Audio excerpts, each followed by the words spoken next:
Acho que a parte que eu mais entendi é fala com o Lucas. Né? E tá esquisito aqui, né? Falta agudo, Marcelão. Põe um agudo. Tem agudo na minha voz ou é impressão minha? Tá baldão? Tá bom? Tá como é, né? Engraçadinho. Irmãos, tem outro motivo para você falar com o Lucas, né? Oh, Jesus. Queridos, é assim, né? Glória a Deus pela chuva, né? Glória a Deus pela chuva. Quem gosta de frio aqui? Eu sou chegadaço de frio, né? Eu gosto de gelado, assim, né? Eu vou trabalhar de manhã de moto, né? E quando tá frio é gostoso, né? É uma bênção. Mas é gostoso, eu gosto de frio, né? E quem gosta de calor aqui? Glória, o Geraldo gosta de calor. Quem gosta de vir no verão na igreja? Que é 1 hora mais cedo, você chega aqui 5 horas da tarde, porque começa, é 6h30.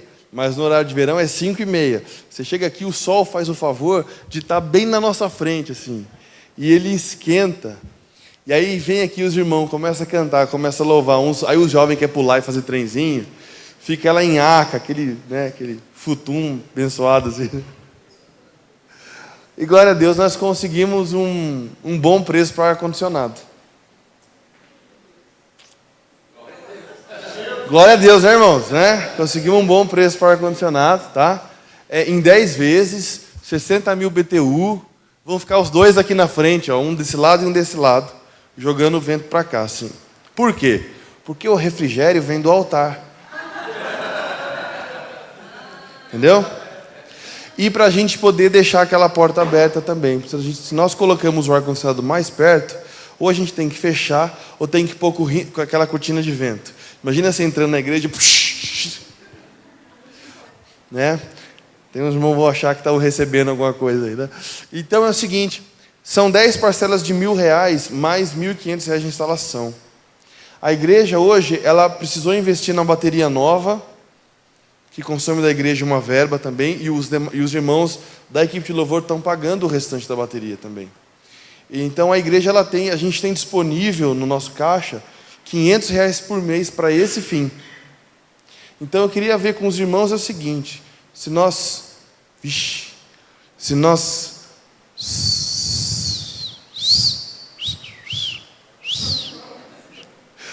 conseguíssemos de repente 10 pessoas que doariam R$50 para esse fim, sei lá, ou 20 pessoas que doariam 25.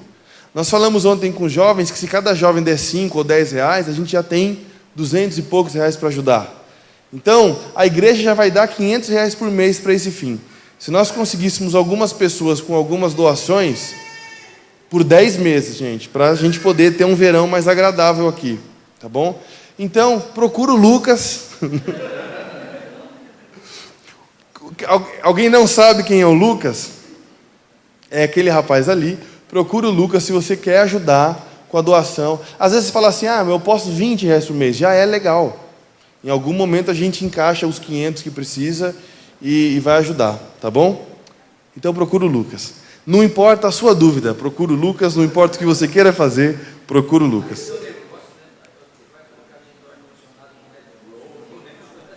Então, eu não sei quem chegou na igreja e reparou que tem um papel ali no canto, parecendo uma fichinha, sabe?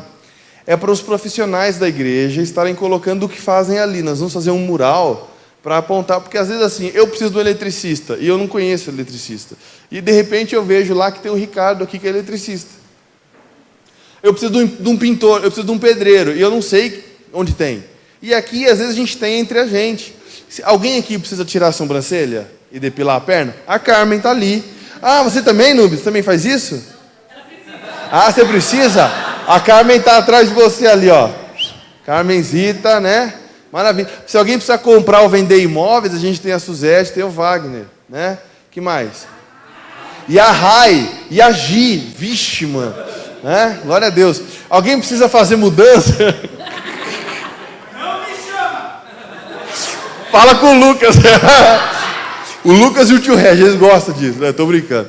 Mas, né, de repente, a gente nunca sabe, né? Se você precisar recortar alguma coisa numa router ou fazer uma impressão em adesivo, tem o Nino, né? E também tem o Anderson, que também faz essas coisas, não é, Anderson? Também tem esse meio. Né? Se alguém precisa, sei lá, alguém precisa de um curativo, a Denise faz, é a enfermeira. Sei lá. O que eu posso fazer? Posso fazer uma capa de livro para você. Então, falar nisso, essa semana estou lançando o meu segundo livro para a editora. Alguém já leu aí? Ontem eu mostrei a sinopse do livro para alguns jovens ler. Eles liam e falavam assim, está amarrado. Dá medo, gente. Bom, mais alguma coisa que eu preciso falar ou posso começar aqui? Amém. Tudo bem com vocês, gente? Tudo bem, né? Legal. Que Deus abençoe muito você. Que Deus abençoe, pode ir embora, louvor, pode. Eu fico pensando muito. Né? E eu tenho pensado nesses dias sobre o porquê de alguns vacilos que nós damos individualmente. Estou falando de mim enquanto pessoa, enquanto pai, enquanto marido, enquanto profissional, enquanto pastor, enquanto amigo, enquanto gente. Por que a gente dá alguns vacilos? E eu fico pensando por que a gente se esquece de algumas coisas. Quem estava aqui domingo passado ouviu aquela mensagem que eu falei sobre o conforto nos faz esquecer coisas importantes do Evangelho, né? Hoje é algo paralelo, não é a mesma coisa, claro, mas é algo paralelo de coisas que nós esquecemos. E eu fico pensando do porquê que nós cometemos alguns deslizes ainda e porquê que tem coisas que nós não conseguimos superar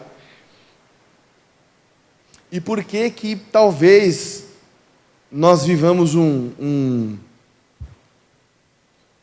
corremos o risco de viver um evangelho meio plástico. O que é evangelho meio plástico?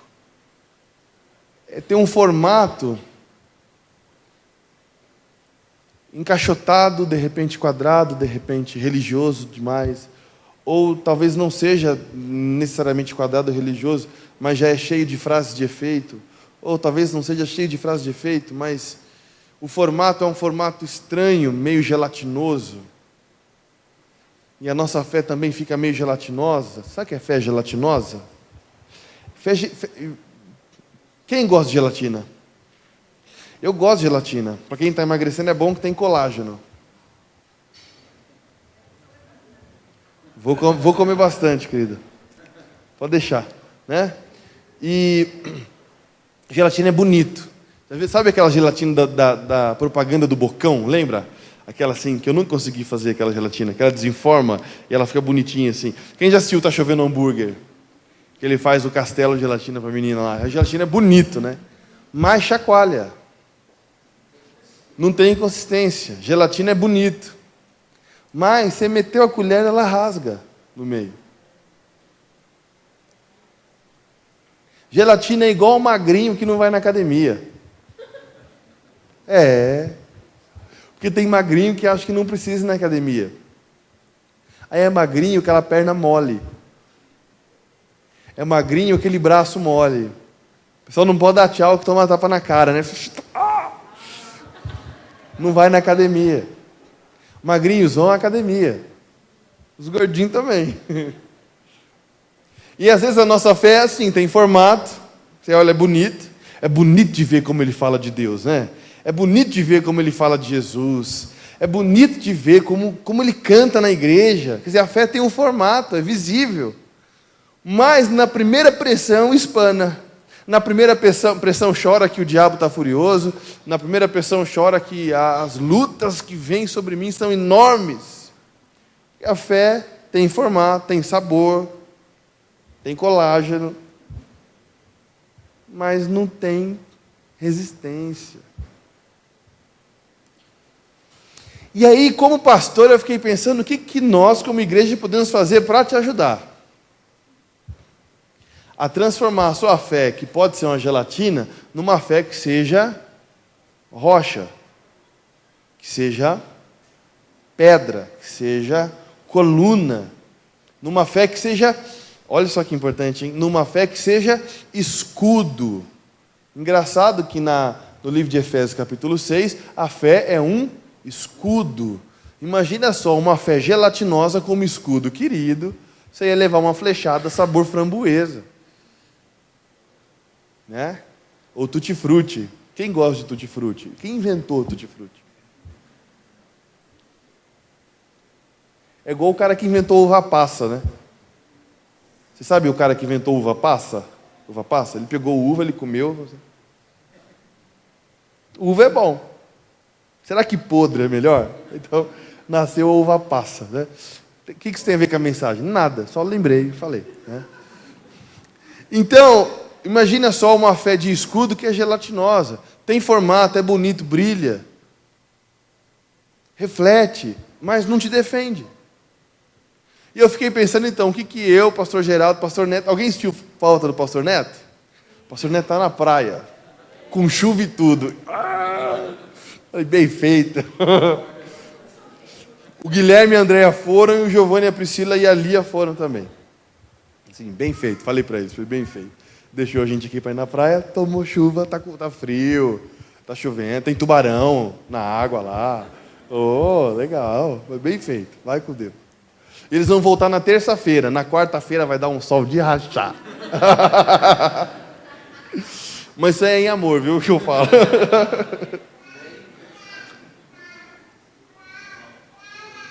Não é inveja, não. Bom, eu fiquei pensando o que nós podemos fazer para te ajudar. Só feche atenção comigo aqui. A gente descontrai, mas é para não espalhar a atenção. Né? Vamos lá. A gente pode orar por você. Ok? Então eu posso orar por você, Senhor. Então, por favor, Pai, aprimora a fé dos meus irmãos. Abençoa a fé deles. Aumentar a fé é uma oração que não existe. Porque se você não usa o que você tem, Deus não te dá mais. Se você não usa a unção que Deus te deu, por que você vai pedir mais unção? Então, Ele não dá. Né? Mais fé não adianta. Senhor, aumenta a minha fé. Não adianta. Mas, Senhor, aprimora a minha fé. Então, para isso, você precisa o quê? Exercitar a sua fé. De modo que pouco adianta eu orar para que sua fé seja abençoada. Mas eu posso orar para que sua fé seja aprimorada. Eu posso ensinar sobre fé e pregar sobre fé? Posso. Posso ou não posso? Posso. Eu posso, na célula que a gente faz, fazer desafios de fé é complicado, mas eu posso até gerar um desafio de fé no seu coração, de modo que você se desafie a orar insistentemente pela conversão do seu irmão, orar insistentemente para que você consiga deixar um pecado antigo que te perturba. Eu posso te desafiar nesse sentido? Eu posso. Não posso? Posso. Vocês podem fazer isso por mim também? Podem. Nós podemos fazer isso uns pelos outros. Eu posso, em algum momento, sentar pessoalmente com algum irmão que eu percebo, que de repente percebi que algo está acontecendo, e exortá-lo ou corrigi-lo e falar, querido, vamos tomar cuidado com isso, é melhor ajustar a vida em favor do Evangelho. E como é que está a sua fé? Como é que está o seu momento de oração? Eu posso fazer isso? Posso ou não posso? Eu posso. E deveras sempre que há necessidade nós o fazemos. Infelizmente sempre tem um mas. Sempre tem um mas. O que é o mas? Por exemplo, semana passada estivemos aqui falando sobre a busca pelo meu conforto me faz esquecer todas as verdades fundamentais do Evangelho. Não foi isso? Todas as verdades. Alguém concorda comigo, não? Que quando eu busco o meu conforto, eu abandono todas as verdades fundamentais do Evangelho. Todas elas. E nós saímos daqui, de repente, no domingo, pessoalmente desafiados a falar, quer saber? Eu preciso deixar de buscar o meu conforto e passar a viver todas as verdades fundamentais do Evangelho. Amém? É ou não é? A pergunta é, se fez isso durante a semana? A pergunta é, se orou insistentemente sobre isso durante esses dias que chegaram até hoje? De modo que eu posso ensinar sobre fé. Mas se você não botar em prática o que eu te ensino sobre fé, no final, a sua fé continua sendo bonita, prateada, com contorno e continua sendo a gelatina em que qualquer pedra passa, em qualquer lança passa, qualquer seta passa. O que dificulta muito o nosso trabalho. Por quê? Porque isso se chama subjetividade. O que é subjetividade? Vamos lá, o que é objetividade? Objetividade é nós dissermos assim: se eu apertar o interruptor, liga. Quer ver? Ó. E se eu subir aqui, ó, aumenta, ó. Ó. Isso é objetividade. E se eu apertar de volta? Ele desliga. Parece tosco eu estar dizendo isso. Mas isso é objetividade. O que é subjetividade? É eu chegar para o ventilador e falar assim, liga. Ele vai responder para mim assim, vou ver se eu quero. Ligar. É eu apertar o botão e falar liga, ele pensar assim, agora eu não estou afim. Subjetividade é eu vim aqui falar sobre reino de Deus, eu vim aqui falar sobre fé, eu vim aqui falar sobre você abandonar o seu conforto e buscar as práticas do reino de Deus, as verdades fundamentais do Evangelho, você ouvir, de repente fica emocionado, de repente concorda, de repente não concorda, e sai daqui e resolve falar, irmão, quer saber? Eu vou fazer se eu quiser. Isso é subjetividade. Subjetividade é eu tenho que contar com a sua boa intenção de fazer aquilo que eu estou ensinando. Subjetividade é eu falar assim, amo o próximo, e você pensar assim, é ruim de eu amar aquela jararaca, hein? Isso é subjetividade. E nós somos dotados de subjetividade. É por isso que Deus chegou no Adão e falou assim, Adão, não come a frutinha. Aí o inimigo foi lá, a Eva, né, e deu a fruta para o Adão, e o Adão comeu. Isso é subjetividade. Quando a serpente fala com a Eva fala assim, Deus mandou não comer, mas fala, come menino, emagrece. Aí ela comeu. Isso é subjetividade, ou seja, não é objetivo, não é toma lá da cá, não é 2 mais 2 igual a 4. Porque, de algum certo modo, eu acredito que quase todo mundo que está aqui, tem alguns que eu conheço há mais de 10 anos, há 15 anos, ou mais de 15 anos. Tem alguns que eu conheço há poucos meses, tem alguns que eu conheço há poucos dias, tem alguns que eu não conheço, tem outros que eu conheço. Mas eu acredito que a gente já sabe tudo que a gente precisa saber para viver o Evangelho e fazer aquilo que Deus tem para nós. Já sabe. E eu não sei se eu comemoro ou se eu não comemoro. Porque é bom saber. Mas eu lembro de uma frase que o André falou, André Abelar falou numa peça de teatro, aquela peça de teatro que o cara é atropelado e que todo mundo fica em volta dizendo assim, alguém tem que fazer alguma coisa, hein? Aí o André, todo ensanguentado na peça, ele subia numa cadeira e ele falava a frase final, que é assim, todo aquele que sabe fazer o bem e não faz, comete pecado. Então Jesus fala, às vezes, assim, era melhor que não soubesse, mas já sabe. Então eu digo que eu imagino que nós já sabemos muito para viver a vida evangélica no sentido daquele que tem as qualidades do Evangelho, não é evangélica, é de igreja evangélica. As qualidades do Evangelho. Inclusive, evangélico é aquele que tem as qualidades do Evangelho, não é aquele que frequenta uma igreja que não é igreja católica, ok? Só para a gente entender. Todo mundo diz evangélico por aí, ninguém sabe o que quer dizer. E aí nós contamos então com a subjetividade, ou seja, nós já sabemos o que precisamos fazer, mas eu não estou muito afim, não estou muito chegado, hoje eu não quero.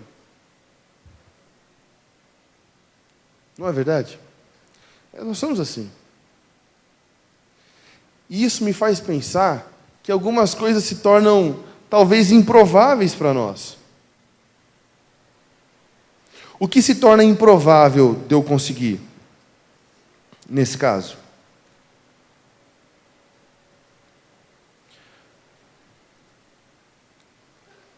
Se torna improvável que eu consiga não ser hipócrita a respeito de algumas orações. Por exemplo, se eu levo tudo na minha subjetividade e eu faço só o que me dá na telha de fazer, o que eu acho que eu devo fazer, e se eu tiver com preguiça, eu não vou no culto de jovens, e eu troco o culto de jovens por qualquer outro compromisso que me apareça, e eu troco o culto do domingo. E isso assim, eu estou falando de coisas visuais, mas de repente eu vou continuar cometendo aquele pecado escondido que ninguém sabe, porque eu quero. Se torna muito difícil eu cantar com honestidade, sem hipocrisia, aquela que ele cresça e eu diminua, que ele apareça e eu me constranja com a sua glória. Por quê?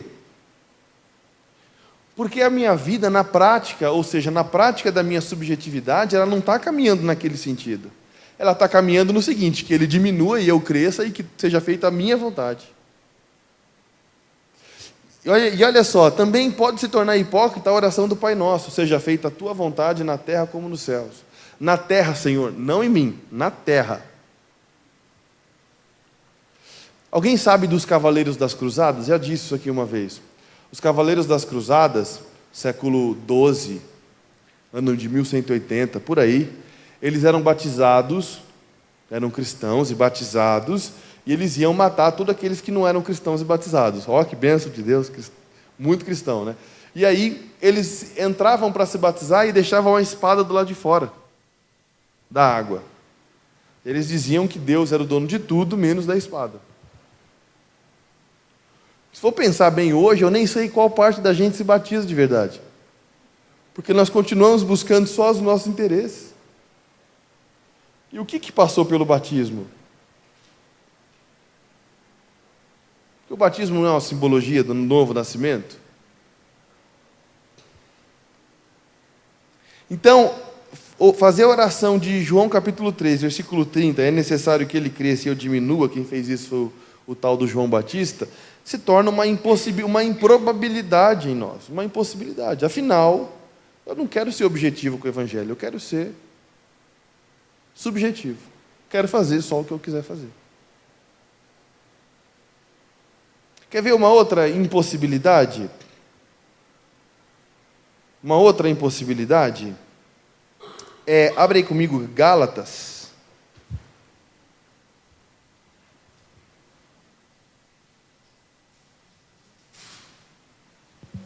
3.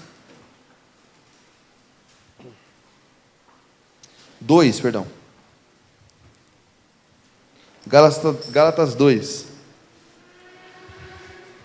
Oh, glória a Deus, hein? É um anjo, irmão, um anjo que tira o caroço está chegando de moto. Gálatas 2.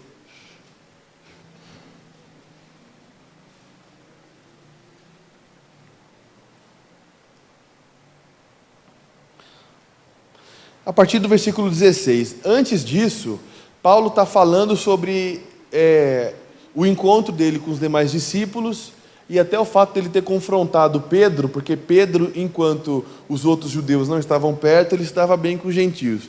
Quando os judeus chegaram, Pedro se esquivou e ficou só com os judeus, e Paulo chega nele e fala: já não existe mais circuncisão e incircuncisão, já não existe mais diferença entre o judeu e o grego. Né? E aí ele vai e discorre esse texto aqui para baixo. E ele vai no versículo 16, ele fala assim: sabemos que o homem não é justificado pelas obras da lei, mas pela fé em Cristo Jesus. Também temos crido em Cristo Jesus para sermos justificados pela fé em Cristo, e não pelas obras da lei, porque pelas obras da lei ninguém será justificado. Se nós, que procuramos ser justificados em Cristo, fomos nós mesmos também achados pecadores, é Cristo ministro do pecado? De maneira nenhuma. Se torno a edificar aquilo que destruí, constituo-me a mim mesmo transgressor, pois pela lei estou morto para a lei, a fim de viver para Deus. Estou crucificado com Cristo, e já não vivo eu, mas Cristo vive em mim. A vida que agora vivo na carne, vivo-a na fé no Filho de Deus, que me amou e a si mesmo se entregou por mim. Não anulo a graça de Deus, pois se a justiça provém da lei, segue-se que Cristo morreu em vão. Estou crucificado com Cristo, e já não vivo mais eu, mas Cristo vive em mim. Essa é uma outra frase que também se torna para nós uma improbabilidade. Porque estar crucificado com Cristo tem algumas implicações. Quais são as implicações de estar crucificado com Cristo?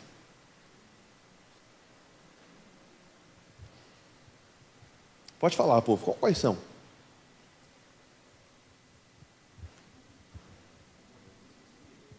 Você morreu. Quem está crucificado com Cristo é porque morreu. Não é que morreu literalmente.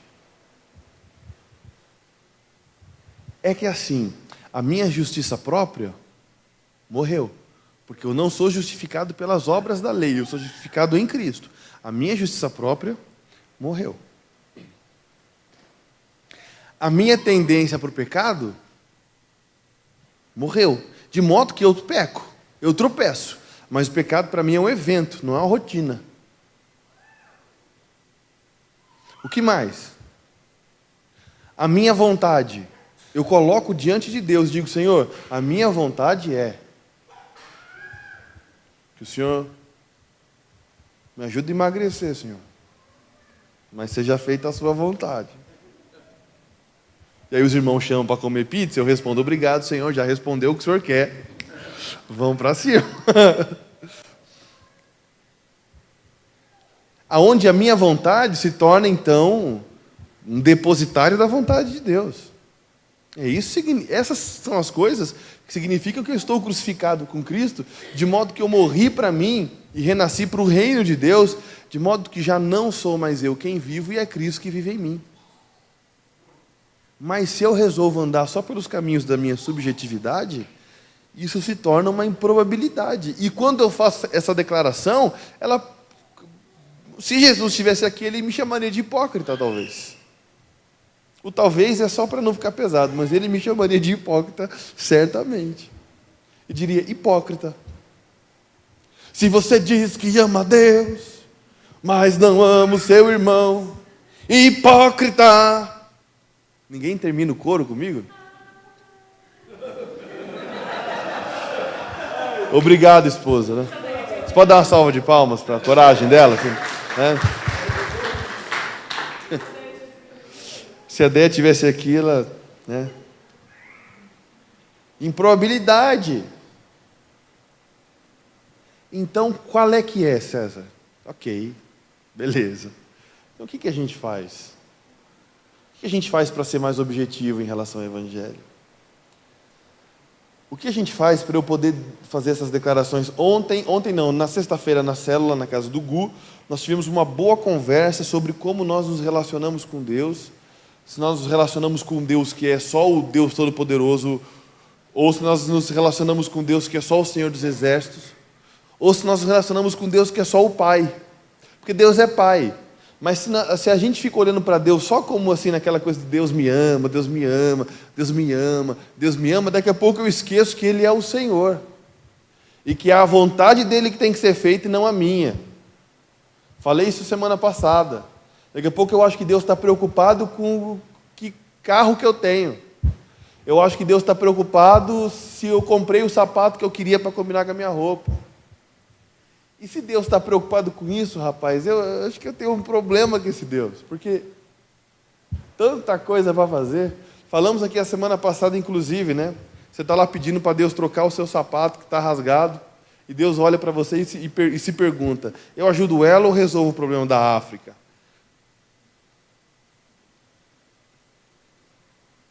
Eu vou ajudar o irmão a trocar de carro, ou eu vou me preocupar em mover o coração de alguém para levar alimento para o Nordeste? Então, assim, parece que nós abobadamos Deus, nós transformamos Deus num bobão, com a nossa forma de nos relacionar com Ele. E falamos justamente disso, que na sexta-feira na célula, que a única forma, talvez, de conseguirmos ter um relacionamento com Deus, da forma como Cristo tinha, que era Pai, eu sei que o Senhor me ouve. Olha o relacionamento de Jesus com Deus. Pai, eu sei que o Senhor me ouve. Pai nosso, Pai meu, Pai nosso que estás no céu. Pai, eu estou com medo. Se possível for, afasta de mim esse cálice. Relacionamento de Jesus, um humano com seu Deus. com seu Pai celestial. Mas também ele termina dizendo que seja feita a vontade do Senhor dos Exércitos. Seja feita a tua vontade. No outro momento ele vai e fala assim, eu não vim fazer a minha vontade, mas vim fazer a vontade daquele que me enviou. Ele nem fala do Pai, ele fala daquele que me enviou. De modo que Jesus se relacionava com Deus como Pai, como amigo, como patrão, como Deus, como Senhor. De modo que Jesus era filho e escravo de Deus.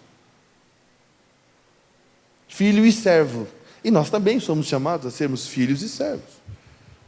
Então, nós conversando na célula, nós chegamos no entendimento que para termos o relacionamento que Jesus tinha com Deus, nós precisamos transformar em verdade essa declaração do apóstolo Paulo: já não sou mais eu que vivo, mas é Cristo que vive em mim. Porque se Cristo viver em mim, eu vou conseguir atender às demandas e vou conseguir me relacionar com Deus da forma como Deus quer. Alguém concorda comigo? Ok. Então, qual que é o problema? Por que a gente não consegue?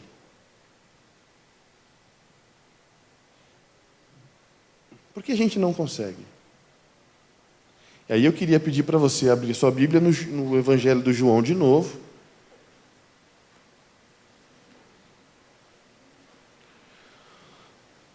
No capítulo 4.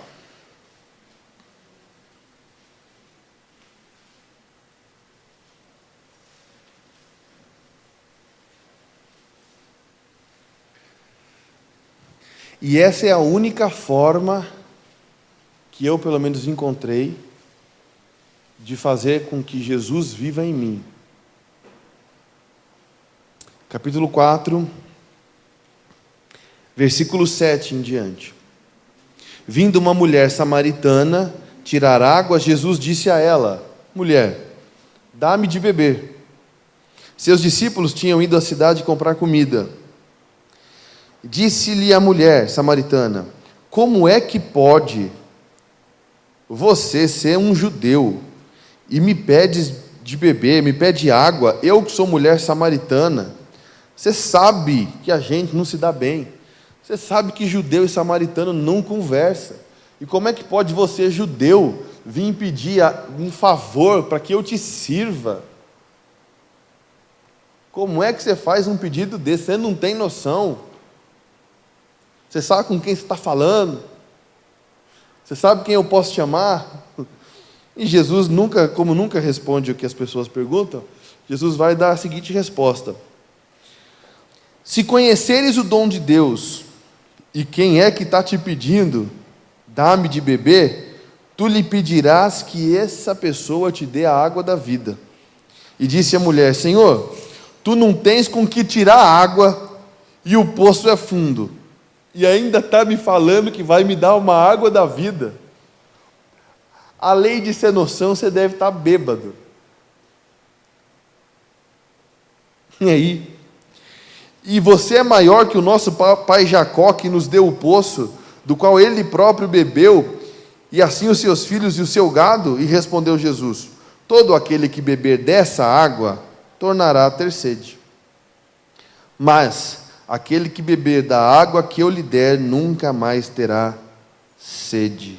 Deveras, a água que eu lhe der se fará nele uma fonte de água que jorra para a vida eterna. Está aí o segredo.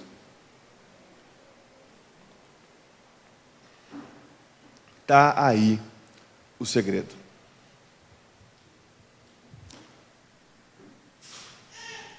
E Jesus repete esse dito, de certo modo ele repete. Na ceia do Senhor, ele pega o pão, parte o pão e diz: esse é o meu corpo, come dele e tenha parte comigo. Ele pega o vinho, distribui para os seus discípulos e diz: esse é o meu sangue, beba dele e tenha parte comigo. Em outro momento ele diz que eu sou o pão da vida. E a gente já sabe que tudo que a gente come vira nós. Tudo que você come vira você. Menos o milho, né? Desculpa, não resisti. Mas tudo que você come vira você.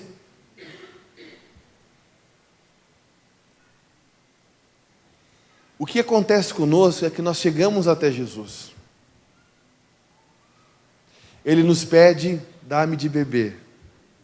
E a gente dá a resposta da mulher samaritana: Senhor, pega aí. É teu todo o teu trabalho, lembra? Pega aí. E aí ele fala assim: ok, você não quer me dar essa água, não tem problema, porque eu tenho uma água que se você beber, você jamais terá sede. Eles falam: ai, que legal. Eu li isso lá no livro do João, lá o João escreveu isso. E Jesus está falando assim: você quer água? Ele fala: eu quero, Senhor. Então toma. Ele fala: eu quero, Senhor.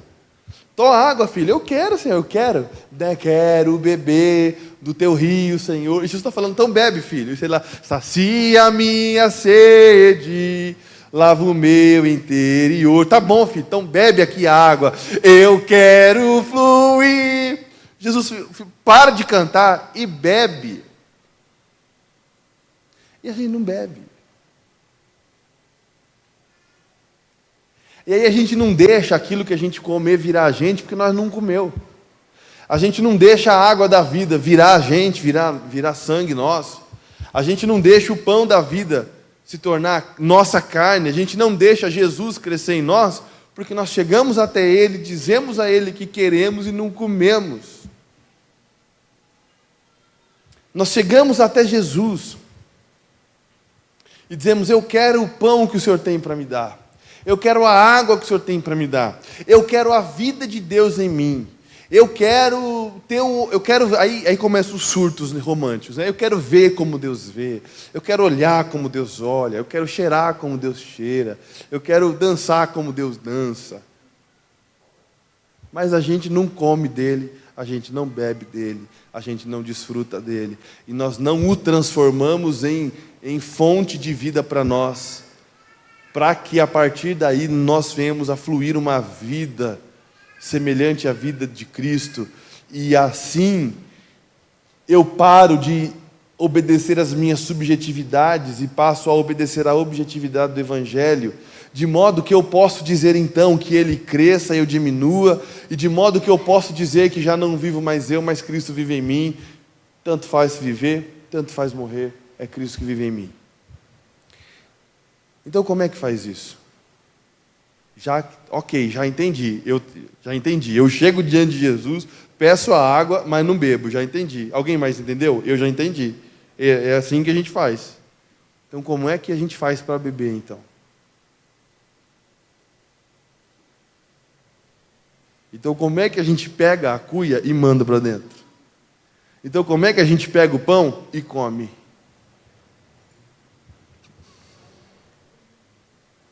Eu não sei, estou brincando. Eu sei sim, eu vou te falar como é que a gente faz isso. E aí eu queria falar muito sério para você. Sem uma oração sincera,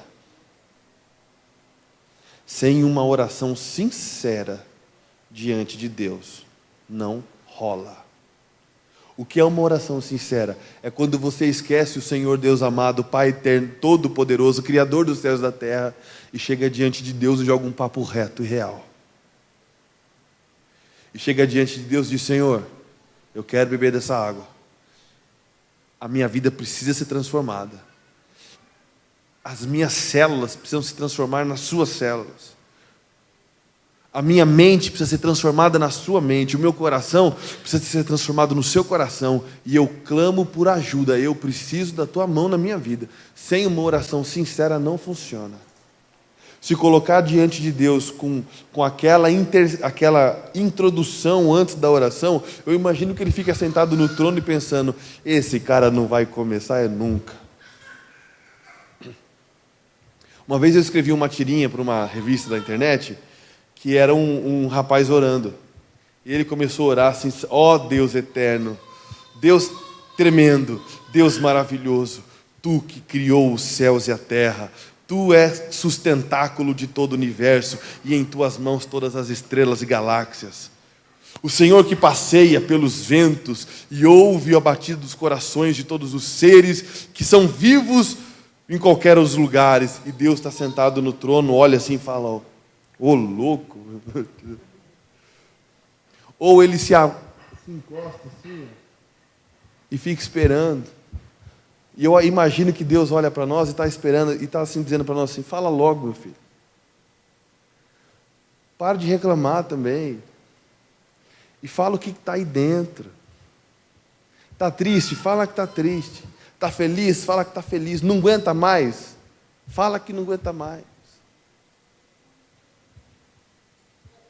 Está confuso? Diz, Senhor, eu estou confuso. Não está conseguindo crer? Diz para ele, eu não estou conseguindo crer. Não consegue amar? Diz para ele, Senhor, eu não consigo amar. Mas não chega diante de Deus e fala, Senhor, tu sabes que eu te amo. Ele olha e fala assim, eu não sei nada, porque você nem fala comigo. Jesus lembra o que ele disse? Por que vocês me chamam de Senhor, se não faz o que eu mando? Então não adianta chegar diante de Deus e falar, Senhor, tu és o meu Senhor, porque o Senhor sabe que eu te amo. Ele vai dizer, o quê? Então, primeiro, tem uma oração muito sincera, muito direta. O segundo ponto, que tem faltado na igreja ultimamente, e quando tem, muitas vezes pode ser por motivações que não competem com a realidade. Jejum. Um jejum sincero, sem barganhas. Não é jejuar para Deus trocar teu carro. Isso não funciona. Isso é macumba, irmão. Não é jejuar para Deus tirar alguém do seu caminho. Que isso também é macumba.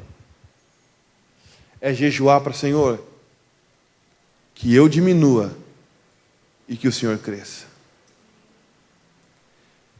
Que eu esteja crucificado contigo e as minhas vontades. Porque quando você começa a jejuar, você começa a entrar num processo de morte. Se você não parar de jejuar, você morre. Então isso é que a Bíblia chama de matar a carne, e é a sua, não é dos outros. E para que o Espírito apareça. E aí é o seguinte, o que é um jejum correto? Porque olha, eu já jejuei muito na minha vida, mas sabe aquele jejum que você fala assim, vou jejuar hoje? Liguei para a Nani, amor, o que tem de comida? Ela falou assim, tem um filé de frango empanado. Aí falou, querida, Deus mandou jejuar, hoje eu vou ficar em jejum. Tem picanha, falou, hoje é amanhã que eu jejuo. Mas, vamos lá. O que é jejum errado? E a gente vive fazendo isso. Vou jejuar, quer saber? Vou jejuar, vou trabalhar. Você vai e trabalha, você vai no seu trabalho, você conta piada, e você conversa, e você dá risada, e não sei o quê. Chega na hora do almoço, você fala assim, hoje eu vou jejuar. Vou jejuar, tá? Vou jejuar, estou jejuando. Aí você vai orar. Aí você ora lá uns minutos, você lê lá uns versículos da Bíblia, e volta o dia na mesma, e é dando risada, e é contando piada, e é não sei o quê. De vez em quando você opa, estou de jejum hoje. Senhor, abençoe esse meu jejum, que o Senhor fale comigo. Amém. E chegou no final do dia, você só ficou sem comer. Porque uma orada de 10 minutos não é jejum. Isso não é jejum.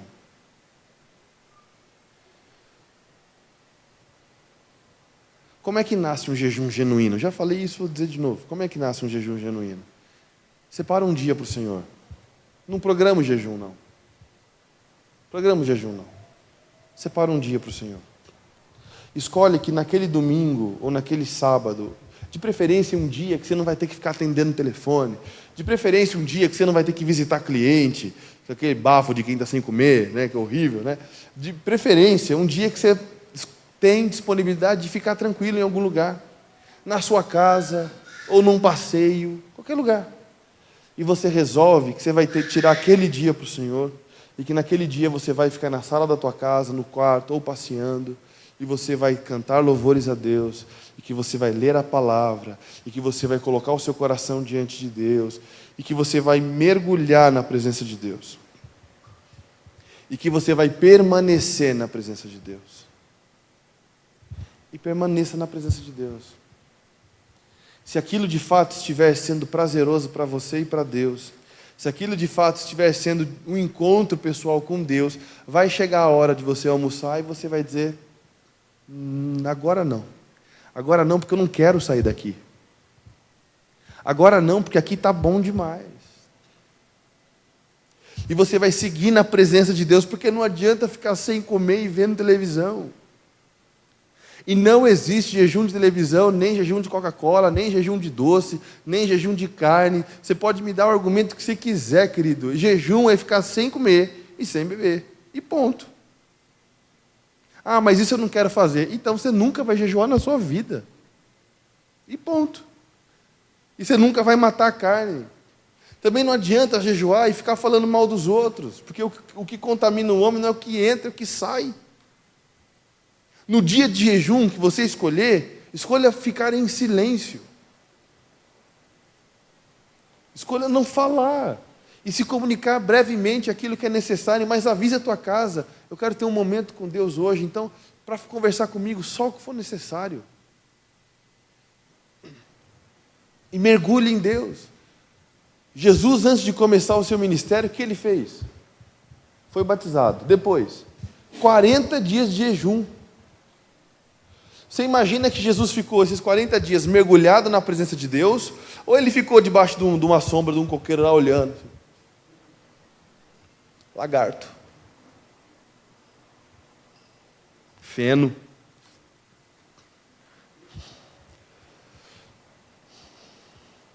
Lagarto. Quer saber? Vou dar uma orada. O jejum de Jesus foi que ele nem sabia, ele não tinha programado 40 dias. Ele entrou na presença de Deus e ficou. O jejum de Daniel, que tanta gente gosta de fazer jejum de 21 dias, foi a mesma coisa. Ele colocou um propósito no coração dele e resolveu que ia orar o tempo que precisasse orar. E acabou dando azar que o anjo pegou um congestionamento e chegou atrasado. Porque no primeiro dia já estava respondido, né? Mas ele ficou mais 20 esperando.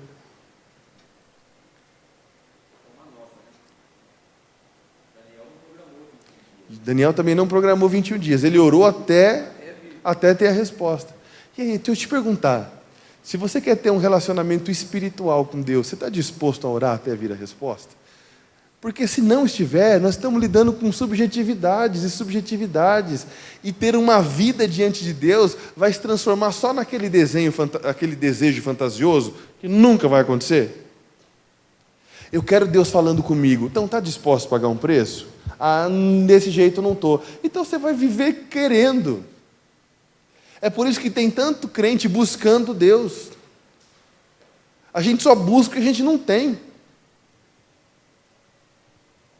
Mas quem está disposto a pagar o seu preço de oração, de meditação em Deus e de jejum, não vai viver buscando Deus, vai viver encontrando Deus. E essa grandeza é muito maior.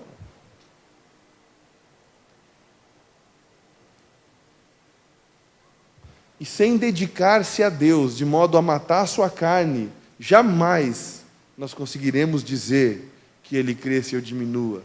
E jamais nós conseguiremos dizer que eu estou crucificado com Cristo, de modo que já não sou mais eu quem vivo, e é Ele que vive. E jamais nós conseguiríamos dizer, Pai, que seja feita a Tua vontade e não a minha. Por quê? Porque a minha carne está muito bem, obrigada, ela está no comando, e eu preciso do Senhor só quando eu estou me sentindo mal. E agora, já para encerrar, queria dizer para vocês que para esse fim não adianta eu orar por você. Para esse fim não adianta eu te aconselhar mais do que eu já te aconselhei. Para esse fim não adianta eu te ensinar doutrinas bíblicas, não adianta eu te ensinar teologia, não adianta eu te ensinar tudo aquilo que eu sei a respeito da palavra, não adianta eu falar de filosofia, não adianta eu falar de jejum, se você não sair daqui e decidir botar em prática. Porque do contrário, a gente vai estar falando, e vamos estar falando, e aí nossas reuniões de domingo vai se transformar num auditório, em que alguém aqui vem dar uma palestra, e todo mundo escuta e fala assim, nossa, que interessante, né? Bonito quem consegue viver isso, viu? Eu não consigo.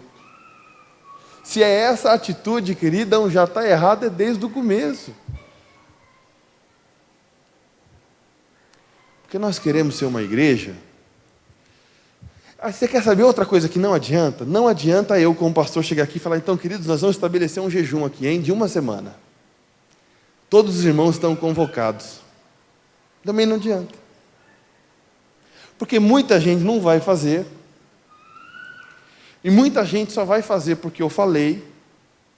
E muita gente vai fazer meia boca e a maioria vai fazer jejum de Bob Esponja. Não vai assistir televisão e vai estar fazendo jejum.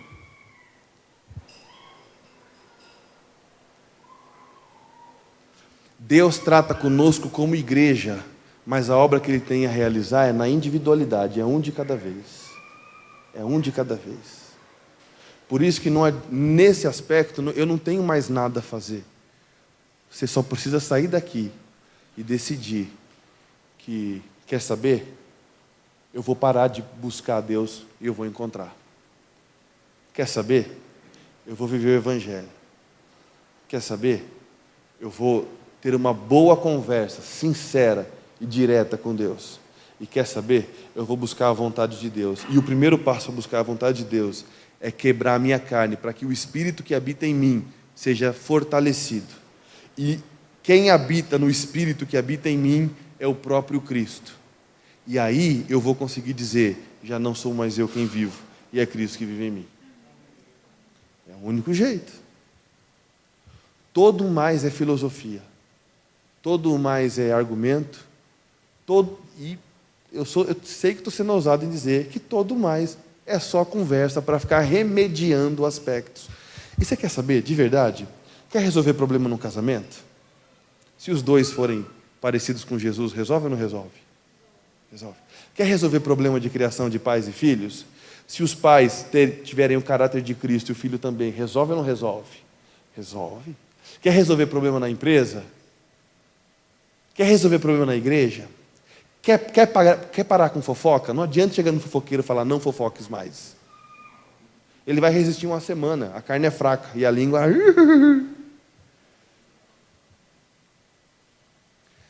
Que tal resolver tudo na fonte? E aí, o apóstolo Paulo disse, vivemos no Espírito, andemos também no Espírito. E isso que é viver no Espírito e andar no Espírito. É deixar Jesus crescer em mim, de modo que eu diminua. Você não perde a sua individualidade. Você não perde. Se Jesus resolveu que gosta de jaca, e você não gosta, então você vai comer jaca. Não existe.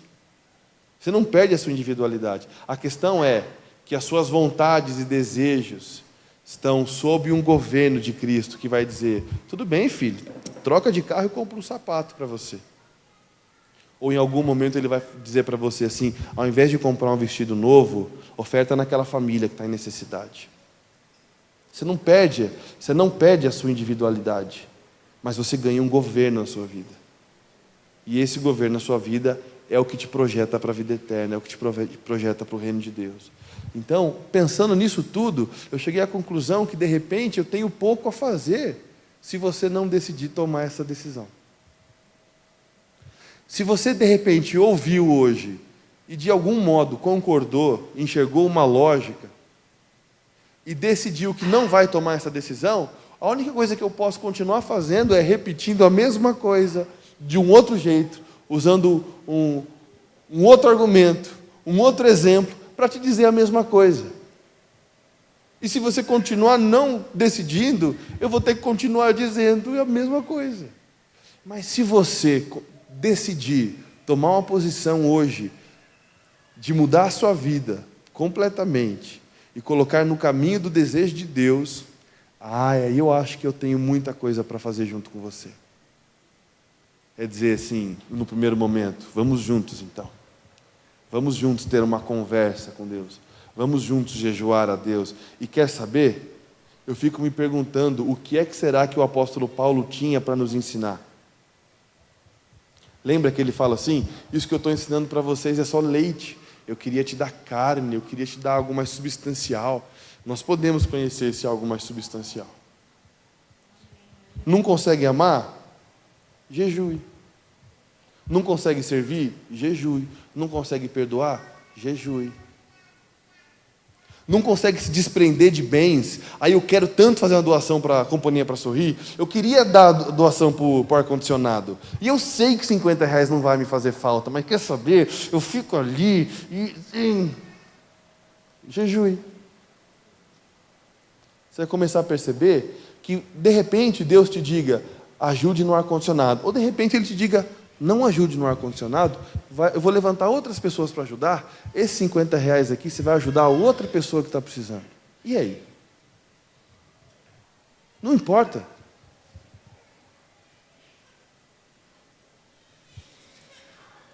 O convite de hoje, então, é transformar a sua fé, que era numa gelatina, em algo mais fortalecido. E dar sentido para a nossa caminhada, e dar sentido para a nossa vida. Agora, se você não está disposto a orar livremente, diretamente, sem rodeios, e se você não está disposto a dedicar a sua vida em oração e jejum, queridão, não vai acontecer. Não vai mesmo. Não vai mesmo. Porque a nossa carne deve ser colocada debaixo das mãos do nosso Senhor. Do contrário, é só discurso. E nós não queremos viver fazendo discurso. Nós queremos viver a vida do Evangelho. E daqui a um tempo, essas mensagens não serão mais necessárias. Nós estaremos falando de outras coisas mais superiores, quem sabe. Amém? Eu só queria... Se você não concorda, não tem problema. Se você não concorda e quiser dizer para mim que não concorde, não tem problema, pode vir dizer. Só traga os argumentos do Evangelho. Porque se deparar com um desafio desse, uma mensagem dessa, e dizer assim, eu não concordo porque eu acho que não é assim, não funciona. Só me mostra no Evangelho que esse não é o caminho. Mas eu acho que esse é o caminho. Alguém aqui acha que esse é o caminho? Que bom. Né? E agora nós temos um outro problema. Você já sabe. E se você sabe e não vai fazer nada, você está com um problema enorme. Enorme. Sabe por quê? Porque você daqui a pouco vai ver a pessoa do seu lado crescendo na fé, se transformando em uma pessoa constante, equilibrada, vendo os frutos do Espírito surgindo, vendo sinais e maravilhas surgindo na vida dela, e você está aqui. E o que está acontecendo com essa pessoa? De repente o Divanir resolveu ser espiritual. E daqui a pouco você vê o Divanir correndo na fé lá na frente. E você fala, o que aconteceu? O que você fez, Divanir? Eu resolvi fazer aquilo que o César falou, que era orar de forma sincera e jejuar ao Senhor, mergulhando na presença dEle e só sair na hora que eu cansasse. Tipo, se você... Eu sei que a pregação hoje está num ritmo meio assim, né? Estou meio devagar hoje, né? É que não existem, nesse assunto, não existem agressividades assim, pô. Imagina que essa verdade seja tão clara, que é só a gente falar assim, quer saber? De novo, vou fazer. Então, se você já sabe como eu sei hoje, talvez essa seja a saída e a solução para os nossos deslizes espirituais. Jesus é constante. Concordo ou sem corda, é isso mesmo, né? E assim, Jesus é constante, Jesus é perfeito, Jesus ama a todos, Jesus é o cara. Se eu viver no Espírito, eu vou viver a vida de Jesus, porque é lá onde Ele está. Bom, não existem matemáticas a fazer. E queridos, por favor, sem subjetividade. Eu tenho certeza do que o que eu estou dizendo aqui hoje é a verdade segundo a vontade de Deus revelada em Cristo. Eu tenho certeza. E se você discorda, fale para mim. Mas se você não discorda, vamos pôr isso em prática. Vamos transformar isso numa realidade. Senão, nós não teremos para onde evoluir. Nós não teremos para onde caminhar. Nós sempre ficaremos tratando os mesmos probleminhas. Ah, deu problema no casamento de novo, está com problema financeiro de novo, está com problema com o marido de novo, está com problema com o filho de novo, está com problema no trabalho de novo, está com problema com a esposa de novo, está com problema no carro, está com problema financeiro, está com problema com o filho, está com problema com o pai, está com problema com a mulher, está com problema no casamento, problema de novo. Se nós vivemos como Cristo mandou, a gente elimina essa pá de problema para fora, é isso que eu estou dizendo. E ao invés de ficar investindo tempo para resolver pepino, vamos investir tempo para ganhar o reino dos céus. Amém? Amém? E agora, por favor, alguém tira o microfone de mim, senão eu não paro de falar. Que Deus abençoe você. Ah, César, não vai fazer apelo para vir aqui na frente orar? Eu te pergunto, adiantaria? Se você chegar amanhã e não decidir orar e jejuar? Não adianta, então eu nem vou chamar, vem aqui, que eu vou dar uma orada para você. Porque para isso não adianta. Se você não decidir, não vai. Geraldo, vem aqui rápido. Vem logo, Geraldo. Eu vou correr com o microfone, querido. Sai daqui, inimigo. Se coloque de pé, por favor.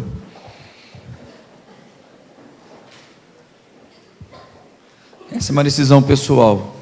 Então, se você está disposto a fazer o que tem que fazer, começa já, fecha os teus olhos e fala para o teu pai. Mesmo porque ele já sabe tudo que está se passando aí dentro.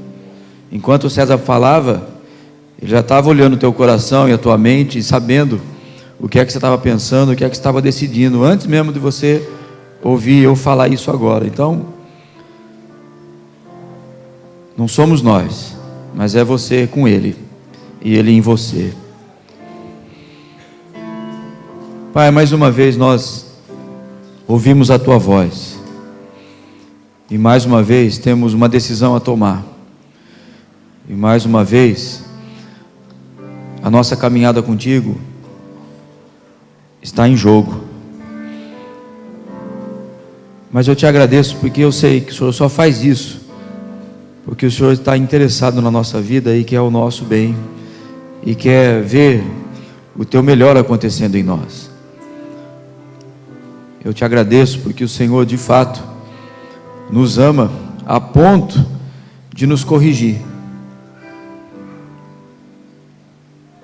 E porque o Senhor tem grandes planos e uma obra tremenda e maravilhosa para realizar em nós e com a nossa parceria contigo. Então, eis-nos aqui.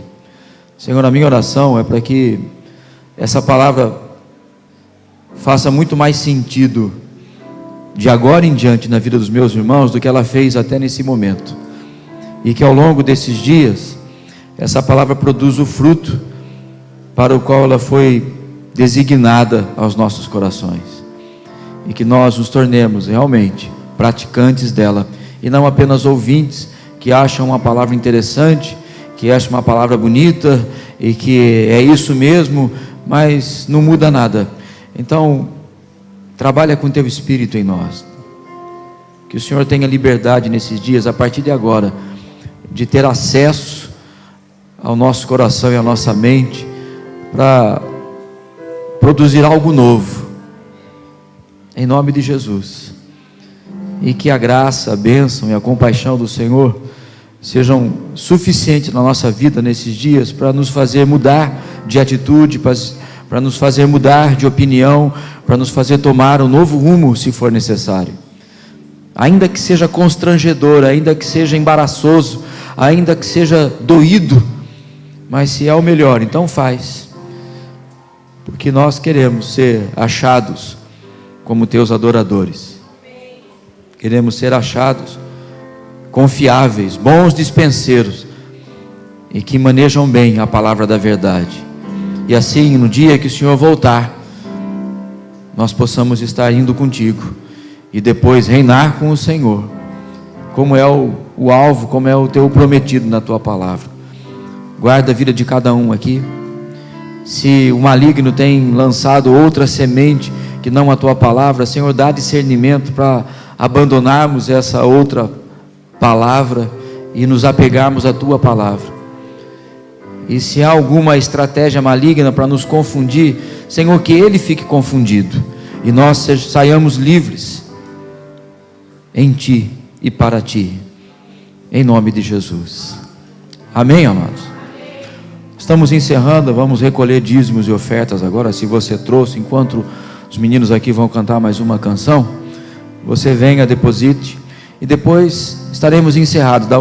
Sai do teu lugar, dá um abraço no teu irmão, né, deseja a ele uma semana de bênção, e estamos prontos para ir para casa, abençoados, e é para abençoar. Amém, amados?